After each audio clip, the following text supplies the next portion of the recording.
Israel और फिलिस्तीन की जंग में कूदा उत्तर कोरिया। उत्तर कोरिया ने पहुंचाए हथियार, इजराइल पर हमला करने के लिए उकसाया। एक रिपोर्ट में हुआ है बड़ा खुलासा। जिन हथियारों से हुआ था वो थे उत्तर कोरिया के हथियार। अब उत्तर कोरिया का भी बयान निकल के आया है।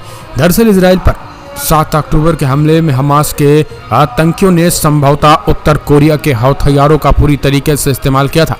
इजराइल द्वारा जुटाए गए आतंकियों की वीडियो और जब्त हथियारों से ये संकेत मिलता है। हालांकि उत्तर कोरिया ने इस संगठन को हथियार बेचने के आरोपों से इनकार किया है।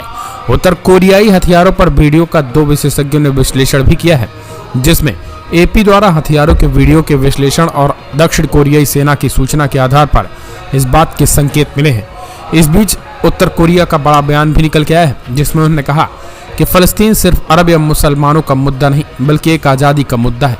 इजराइल ने यरूशलेम पर कब्जा कर लिया है, जिसे वो पवित्र मानता है, और मुस्लिम शासक केवल निंदा करते हैं और इंतजार करते हैं। अगर हम होते तो अपनी सभी परमाणु मिसाइलों को परीक्षण इजराइल कर चुके होते। तो सीधे तौर पर ये चीज़ें किम जोंग उन कह रहे हैं, और किम जोंग उन लगातार इजराइल पर अटैकिंग मोड में है। इस बीच खबर यह है कि जो हथियारों से अटैक हुआ है, अगर ये बात सही है तो कहीं ना कहीं एक तरीके से इजराइल को बड़े पैमाने पर हथियारों उत्तर कोरिया ने जो है वो फिलिस्तीन और हमास के लड़ाकों को बड़े पैमाने पर हथियार दिए हैं। और उस तरीके की भी खबर निकल के आ रही है कि अगर ऐसी हथियार जो है वो नॉर्थ कोरिया के हथियार होंगे तो ये खतरनाक सिचुएशन हो सकती है, क्योंकि दुनिया भर के देशों से अगर हमास के लड़ाकों को हथियार मिलेंगे तो उत्तर कोरिया और अमेरिका दोनों के लिए एक चुनौती होगी, और ऐसा चुनौती जो है वो कहीं ना कहीं जल्द निपट नहीं पाएंगे। और अगर दूसरे देशों का इन्वॉल्वमेंट होगा तो कहीं ना कहीं युद्ध लंबा खींचेगा, और इसी वजह से अब चिंता है।